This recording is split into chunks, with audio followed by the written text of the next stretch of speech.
I've been married to my husband for just 5 months, but recently, our home has been filled with shouting and tears. I'm feeling lost and unsure how to move forward. I'm reaching out for guidance or reassurance as I navigate this challenging situation and struggle with what steps to take next. I'm a 29-year-old Canadian woman, and I met my husband, also 29, an Egyptian Canadian, in early 2021 through a dating app. We already shared mutual friends from the same university. I fell deeply for him, and after a year we got engaged. 2 months after our engagement, we held our nikah, an Islamic marriage ceremony, with only immediate family present. Our wedding celebration is set for 1 week from now, about 4.5 months after the nikah.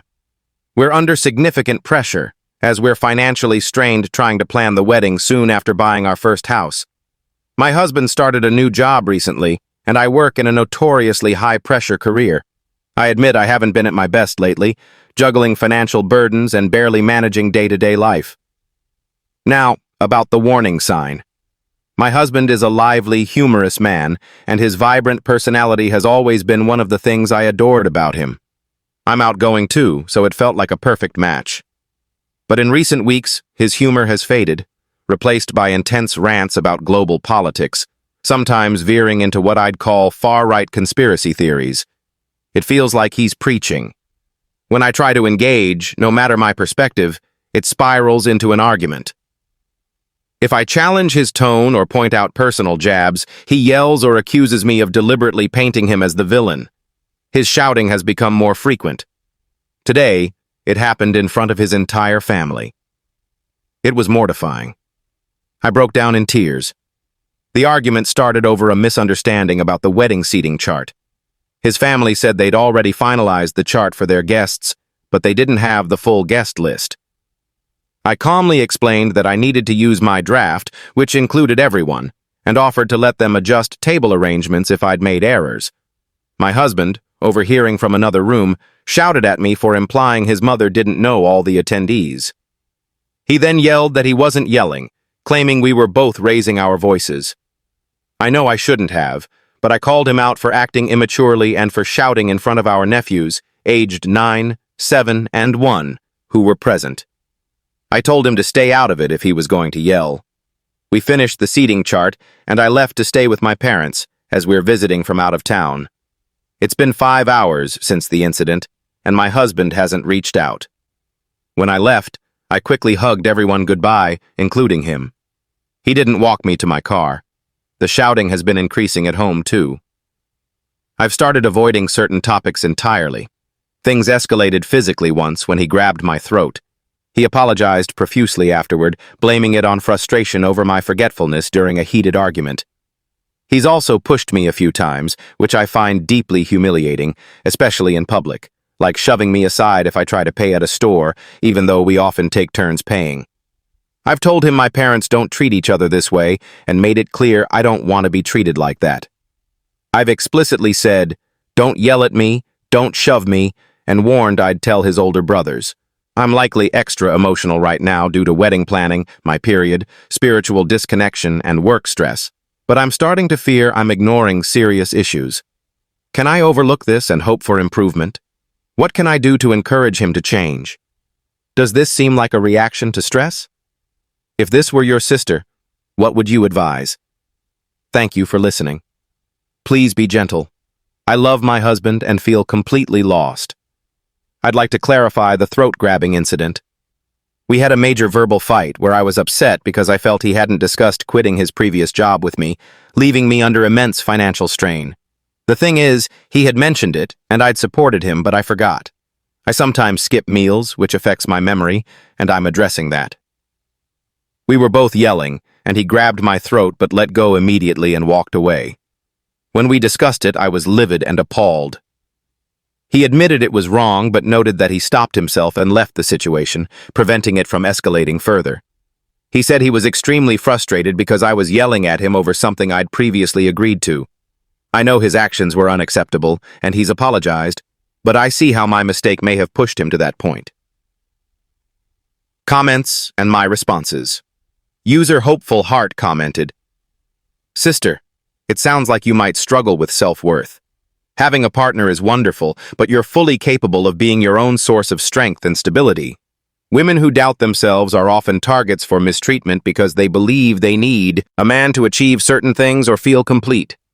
You are strong, capable, and surrounded by loving friends and family. You're not alone. I replied, "Thank you. You're right, and this isn't my first troubled relationship. My high school sweetheart and I were together for 8 years after graduation, but he was secretly drinking heavily, and I had to end it when I realized how it was harming me. So, I've found myself in deep with unhealthy situations twice now. I clearly have patterns to address to prevent this in the future. I've started a dance class and plan to reconnect with my art and writing. I'm also focusing on improving our home, whether I stay there or need to sell it soon. Either way, it's a good investment." Update, next day. Thank you all so much. Your support gave me the strength to reject his apology and confront his behavior. Today, I told him I won't tolerate his shouting anymore. He initially doubled down, saying, "Fine, cancel the wedding then."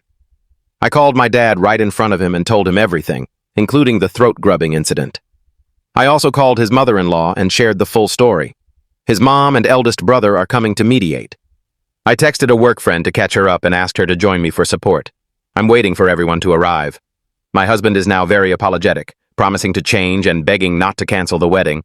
I'm firm that I won't accept poor treatment anymore. We'll discuss everything when his family gets here. Final update. I'm sorry for the tough day, but I wanted to let you know I'm okay. Here's what happened. Last night I stayed at my parents' house. This morning my husband hadn't contacted me. I called him at 9 a.m. to confirm if he was attending our photographer appointment. He said yes, so I picked him up and we went together.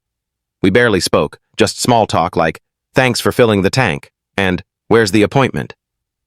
Afterward, we drove back to our city, an hour away. About 20 minutes into the drive, I said we needed to address yesterday's fight. He asked what there was to discuss. I started with how he shouted at me in front of his family. He stayed silent, so I continued, saying I won't tolerate being yelled at anymore.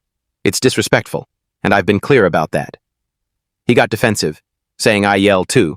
He's stressed, and I was trying to control his family's seating chart. I told him those aren't the issue. The shouting has to stop, or I can't commit to a life with someone who mistreats me. He snapped, "I'm not changing, so cancel the wedding." He quickly backtracked, but not before I called my dad in front of him. I told my dad that since moving in together, my husband's verbal abuse has worsened. I shared the throat-grabbing and public shoving incidents. My husband muttered things like, "Really, you're involving them?" But I ignored him and focused on my dad. My dad and I made a safety plan. I'd call when we reached our city, and again when my husband left. He reminded me I don't have to go through with the wedding and that abuse often escalates. I told him I'm unsure about the wedding, and he said it's okay not to decide now. Next, I asked my husband if he was calling his mom or if I should. He told me to do it. Instead, I called his eldest brother, as his parents are older. I told him everything, and he was shocked, condemning my husband's actions. When we got home, my husband was suddenly sweet, insisting we wouldn't cancel the wedding or divorce, promising counseling and apologizing. Then we got a call. His mom and eldest brother were driving to our city to mediate.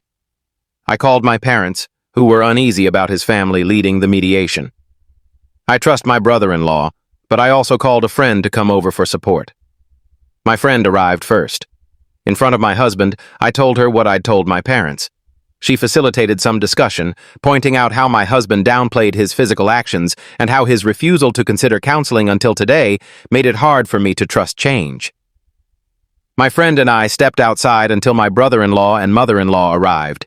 We all sat in the living room, and my brother-in-law set rules against interrupting. I shared my story clearly, reading threats my husband had made, which I'd noted in my phone. I mentioned his refusal to agree to counseling despite my months of requests. My brother-in-law asked if my husband agreed with my account. My husband claimed he grabbed my throat because I rushed at him, and he was just stopping me. I corrected him, saying we were arguing, and he grabbed me out of frustration, not fear. His brother pressed him, and he admitted the truth. My brother-in-law declared the violence unacceptable. He said canceling the wedding reception is no issue. Either the relationship ends or we need significant time to repair it and assess if a healthy partnership is possible.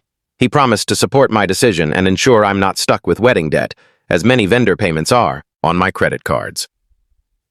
While my husband packed to stay with his family, my brother-in-law and I discussed using the wedding venue for a family reunion for his relatives flying in. My mother-in-law hugged and kissed me, saying she loves me. Now I'm curled up in bed with my cat, feeling numb but grateful. Alhamdulillah. Thank you all for your encouragement and prayers. My friend, while we walked outside, said I've become less confident since moving in with my husband. She and her husband are here for me and proud of me for standing up. Thank God for true friends. Notable comments. Starlight Vamp said, "The in-laws are wonderfully supportive. The brother-in-law handled the husband's nonsense flawlessly and gave solid advice. OP has a strong team behind her. P.S. The moment a man touches you in anger, it's done. Run. Don't walk." Complex name user commented, "I hope OP didn't proceed with the wedding, especially if her husband wouldn't commit to counseling or self-improvement. Her dad's right. Abuse tends to worsen." Shadowseeker said, "I bet he never consulted her about quitting his job, and she didn't forget anything. Her forgetfulness from not eating enough sounds like him gaslighting her about what happened." Truth-Teller91 replied, "That's what I thought too. An ex did this to me, making me think I was losing it. It wasn't until a coworker pointed out I only forgot things that benefited him that I saw the pattern." Warning Voice commented, "Throat grabbing is a red flag for lethal danger." Survivor 12 replied, "A week after my ex choked me, he was slamming my head into concrete saying he could kill me. I'm glad you're alive and he's your ex." Ocean Dreamer responded, "Thank you for sharing. Stay safe." Thank you for reading. If you enjoyed this story, please like, share, and follow for more real-life experiences.